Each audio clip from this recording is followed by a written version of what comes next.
पे बैंकिंग के बारे में देख लेते हैं, बैंकिंग में क्या क्या चीज़ें हैं। तो आधुनिक काल में बैंक का प्रारंभ जो है 1770 में हुआ था। 1770 में बैंक ऑफ हिंदुस्तान की स्थापना हुई थी, लेकिन जाके 1830 तक ये बंद हो गया था। यूरोपीय प्रबंधन वाला ही बैंक था। कलकत्ता में स्थापना हुई थी बैंक ऑफ हिंदुस्तान की 1770 में। फिर एक बैंक बनता है जनरल बैंक ऑफ इंडिया, 1786 में बनता है, 1786 में। फिर ये तीनों प्रेसिडेंसी बैंक याद रखने हैं कि कौन सा पहले बना, उसके बाद कौन सा बना। तो प्रेसिडेंसी बैंकों में 1806 में पहले बना बैंक ऑफ बंगाल, 1806 में। फिर 1840 में बना बैंक ऑफ बॉम्बे, 1840 में बॉम्बे वाला। फिर 1843 में बैंक ऑफ मद्रास बना। तो ये तीनों प्रेसिडेंसी बैंक बने थे, पहले बंगाल वाला, फिर बॉम्बे वाला, फिर मद्रास वाला। फिर इन तीनों को मिलाया गया था 1921 में। 1921 में मिलाकर इसको इंपीरियल बैंक ऑफ इंडिया का नाम दिया गया। और भारतीय स्टेट बैंक इसी को बना दिया गया। 1921 में ये इंपीरियल बैंक ऑफ इंडिया बना था। उसके बाद 1955 में 1 जुलाई 1955 में इसका राष्ट्रीयकरण कर दिया गया और इसका नाम रख दिया गया भारतीय स्टेट बैंक यानी SBI। जो RBI के बाद हमारी जो मेन संस्था है बैंकों में वो है SBI। ये बना था 1 जुलाई 1955 को। नेक्स्ट बात करेंगे, प्रथम भारतीय आंशिक प्रबंधन वाला बैंक कौन सा था? तो अवध कॉमर्शियल बैंक, जिसमें भारतीयों की भी थोड़ा बहुत उसमें स्वामित्व था। 1881 में ये बना था, 1881 में। और पूर्ण रूप से भारतीय प्रबंधन वाला पहला बैंक कौन सा था? तो पंजाब नेशनल बैंक था। ये 1894 में बना था पंजाब नेशनल बैंक। नेक्स्ट बात करेंगे बैंकों का राष्ट्रीयकरण। तो 2 राष्ट्रीयकरण अब इम्पोर्टेंट है यहाँ पे। 19 जुलाई 1969 को 14 बैंकों का राष्ट्रीयकरण हुआ था जिनकी जमा राशि 50 करोड़ से ज़्यादा थी। उस टाइम पे जिनकी जमा राशि 50 करोड़ से ज़्यादा थी, ऐसे 14 बैंकों का राष्ट्रीयकरण हुआ था 19 जुलाई 1969 को। फिर 15 अप्रैल 1980 में 6 बैंकों का राष्ट्रीयकरण किया गया जिनकी जमा राशि 200 करोड़ से ज़्यादा थी। एक तो हुआ था 19 जुलाई 1969 को, दूसरा हुआ 15 अप्रैल 1980 को, 6 बैंकों का। अब RBI के बारे में बात करेंगे। भारतीय रिजर्व बैंक, ये हमारा केंद्रीय बैंक है, एकमात्र सभी देशों में एक केंद्रीय बैंक होता है जो मौद्रिक नीतियों का निर्धारण करता है। इसका मुख्य काम क्या है? मौद्रिक नीति निर्धारण। नेक्स्ट यहाँ पे गठन की अनुशंसा किस समिति ने की थी? RBI की गठन की अनुशंसा तो हिल्टन यंग समिति ने की थी 1926 में। 1926 में बनी थी हिल्टन यंग समिति। इसी के आधार पर ये RBI की स्थापना की गई थी।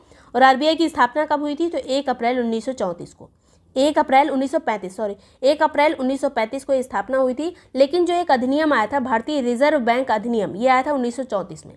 रिजर्व बैंक अधिनियम आया था 1934 में। और RBI की स्थापना कब हुई थी? 1 अप्रैल 1935 को। नेक्स्ट बात करेंगे, प्रथम गवर्नर कौन बने थे इसके? तो सर ऑसबॉर्न स्मिथ बने थे। स्वतंत्र भारत के प्रथम गवर्नर कौन थे? तो CD देशमुख, स्वतंत्र भारत के CD देशमुख। नेक्स्ट बात करेंगे RBI का काम क्या क्या है? तो नोटों का निर्गमन करना, नोटों को मतलब जारी करना। सरकार के बैंक के रूप में कार्य करता है RBI। जो प्रतिभूति वगैरह बेचना होता है, बॉन्ड प्रतिभूति जो भी जारी करती है सरकार, वो RBI के माध्यम से ही देती है। RBI ही उसको बेचती है। तो ये भी हम देखेंगे आगे। तो ये सरकार के बैंक के रूप में कार्य करता है। इसके अलावा बैंकों के बैंक के रूप में कार्य करता है। बैंक जो है सभी बैंकों को मैनेज करने का काम भी RBI का है। मौद्रिक नीति नियंत्रण का इसका जो मेन काम है, मौद्रिक नीति को नियंत्रित करना। साख नियंत्रण करना, मतलब क्रेडिट, लोगों के जो इसको क्रेडिट बनाए रखना भी इसका काम है RBI का। नेक्स्ट बात करेंगे, साख नियंत्रण के उपाय कौन कौन से? क्रेडिट जो मैनेज करने के उपाय क्या क्या हैं, तो वो सभी टूल्स यहाँ पर देखने हैं। और ये साख नियंत्रण बहुत इंपॉर्टेंट होता है, लोगों का विश्वास बना रहता है बैंकों पर इसी के द्वारा। साख नियंत्रण तो पहला है, यहाँ पर 2 तरह के उपाय होते हैं। पहला है परिमाणात्मक साख नियंत्रण, या फिर इसको मात्रात्मक साख नियंत्रण भी कहते हैं, यानी क्वांटिटेटिव उपकरण। क्वांटिटेटिव टूल्स कौन कौन से हैं? तो बैंक दर के माध्यम से जो है साख नियंत्रण किया जा सकता है। MSF दर के माध्यम से किया जा सकता है। SLR, CRR, यहाँ पे सभी नंबर वाली चीज़ें आएंगी, रेट्स वाली आएंगी। बैंक दर हो गया, MSF दर हो गया, CRR, SLR, repo rate, reverse repo rate. और एक चीज़ जिसमें कन्फ्यूजन होता है वो है खुले बाजार की क्रियाएँ। खुले बाजार की क्रियाओं में जो RBI के द्वारा सरकार अपनी बॉन्ड और प्रतिभूति जो भी बिल वगैरह जारी करती है, सरकार इसी खुले बाजार की क्रियाओं के माध्यम से जारी करती है। तो ये इतने चीज़ हो गए जो कि यहाँ पे क्वांटिटेटिव उपकरण है। अब देखेंगे क्वालिटेटिव वाले, जो गुणात्मक यानी चयनात्मक साख नियंत्रण क्या क्या होता है इसमें। तो न्यूनतम सीमा का निर्धारण, नैतिक दबाव और सलाह। इसमें जो है बहुत सारी बातें ऐसी आएंगी जो रेट वगैरह से समझाने से रिलेटेड है, रेट से रिलेटेड नहीं है। तो नैतिक दबाव और सलाह, साख मानदंड का निर्धारण, ये सभी आएगा गुणात्मक में, गुणात्मक साख नियंत्रण।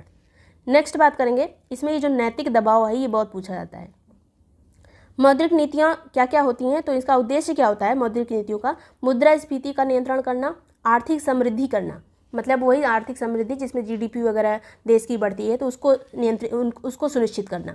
घरेलू मुद्रा का अन्य विदेशी मुद्राओं से विनिमय दर संतुलन, मतलब हमारा जो पैसा है उसकी वैल्यू बनी रहे। जो हमारा जो कभी कभी सुनाई देता है कि डॉलर के मुकाबले पैसे की वैल्यू बहुत गिर गई है, बढ़ गई है, ऐसे जो है बढ़ती तो कभी नहीं है, मतलब थोड़ा बहुत जो है इंक्रीमेंट होता है, वो सभी चीज़ें जो है उसको मैनेज करने का काम मौद्रिक नीतियों के द्वारा आरबीआई ही करता है।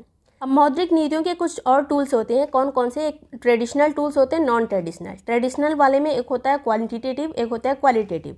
आरबीआई के द्वारा कौन कौन सा यहाँ पर मात्रात्मक वाले यूज़ किए जाते हैं, यानी क्वांटिटेटिव कौन कौन से यूज़ किए जाते हैं, यहाँ पे हमें पढ़ना है बेसिकली एसएलआर, सीआरआर वगैरह ये सब क्या होते हैं। तो ये एक तरह के टूल्स हैं, मात्रात्मक टूल्स हैं, जो भी हमने पहले देखा था, मात्रात्मक टूल्स हैं ये।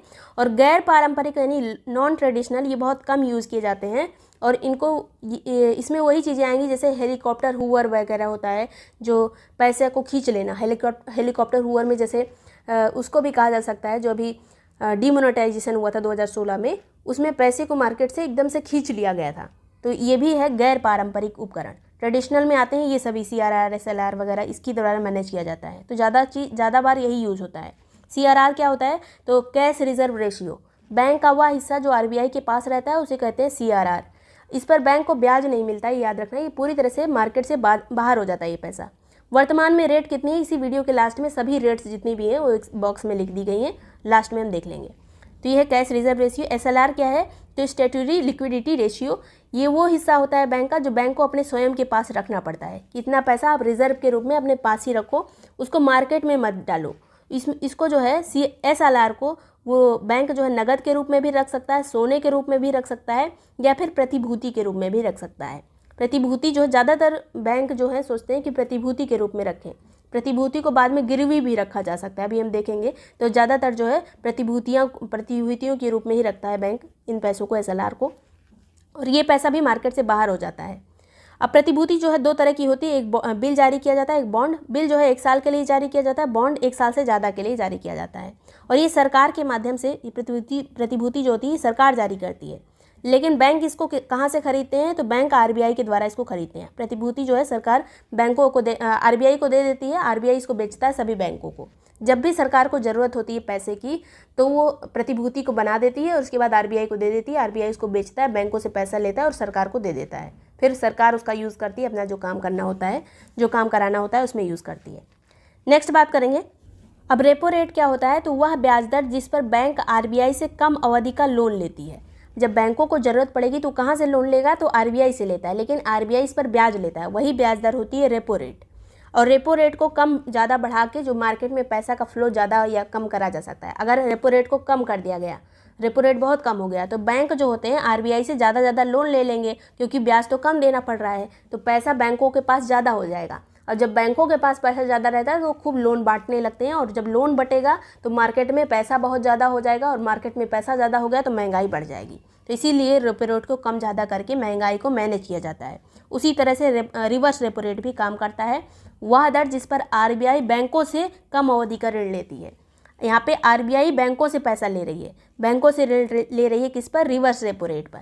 अब यही रिवर्स रेपो रेट अगर बढ़ा दी गई, रिवर्स रेपो रेट को बढ़ा दिया गया, मतलब आरबीआई को ऋण लेना है बैंकों से और कह दिया कि तुम हमको पैसा दे दो, हम तुम्हें ज़्यादा रिटर्न देंगे, तो उस चक्कर में बैंक जो है ज़्यादा पैसा आरबीआई के पास रख देते हैं और मार्केट से पैसा कम हो जाता है।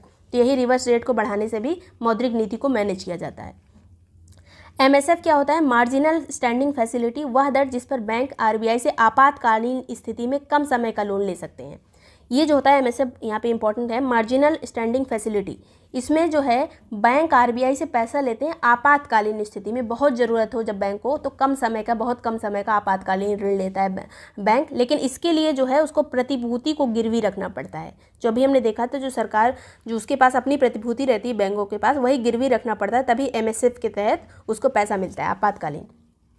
और इसमें जो रेट लगता है ब्याज वाला, वो रेपो रेट प्लस 1% लगता है। रेपो रेट जितनी होगी उसका 1% ज़्यादा देना पड़ेगा बैंकों को जब इस तरह का ऋण लेगा, इस तरह के ऋण लेंगे, आपातकालीन ऋण लेंगे बैंक तब।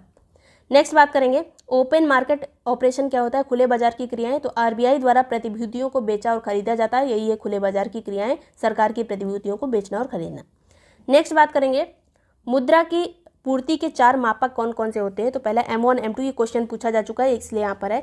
तो M1 जो क्या होता है? तो प्रचलन में करेंसी, जो पैसा लोगों के पास होगा उसको यहाँ पे काउंट किया जाएगा और इसमें करंट अकाउंट वाला पैसा, सेविंग अकाउंट वाला पैसा दोनों आ जाएगा। इसमें प्रचलन में करेंसी प्लस मांग जमा यानी डिमांड डिपॉजिट यानी डीडी के तहत जो भी पैसा होगा, डिमांड डिपॉजिट, इसके अलावा अन्य जमाएं सब ऐड कर लिया जाएगा, तब उसको कहेंगे M1। अब M2 क्या होता है, तो M1 ये वाला M1, इसमें जो जो चीज़ें आएंगी सब इसमें आ जाएंगी। M1 प्लस डाकखाने की जमाएं M2 में आती हैं, जो पोस्ट ऑफिस में पैसा जमा होता है वो भी M2 में काउंट होगा। M3 में क्या होता है, तो M1 ये वाला जो M1 था पहले, M1 प्लस सावधि जमा जो फिक्स डिपॉजिट होगा। यहाँ पे तीसरे वाले में M3 में डाकखाने वाला पैसा नहीं आया, देखिए M3 में M1 आया है और सावधि जमा यानी जो फिक्स डिपॉजिट है वो आ गया है। अब एक चीज़ पूछा जाता है कि किस मुद्रा को ब्रॉडर मनी कहा जाता है या फिर बृहद मुद्रा किसको कहते हैं, तो इसी M4 को बृहद मुद्रा कहा गया है, जिसमें M1 होता है और फिक्स डिपॉजिट होता है। M4 क्या है, तो इसमें M3 आ जाएगा ये वाला, और डाकखाने की जमाएं जो यहाँ रह गई थी वो M3 प्लस डाकखाने की जमाएं सब आ जाएंगी, सब कुछ आ जाएगा किसमें, तो M4 में आ जाएगा। अब इसका क्रम पूछा जाता है, तो तरलता का क्रम यानी लिक्विडिटी का क्रम क्या होता है, तो सबसे ज़्यादा लिक्विडिटी होती है M1 की, फिर M2 की, फिर M3 की, फिर M4 की। व्यापकता यानी ब्रॉडर मतलब जो ब्रॉड उसका टर्म है वो किसका ज़्यादा होता है, तो यही उल्टा कर दीजिए, M4 की व्यापकता ज़्यादा होती है, फिर M3 की, फिर M2 की, फिर M1 की। लेकिन ब्रॉडर मनी किसको कहा जाता है, तो M3 को कहा जाता है, जो भी हमने देखा था यहाँ पर।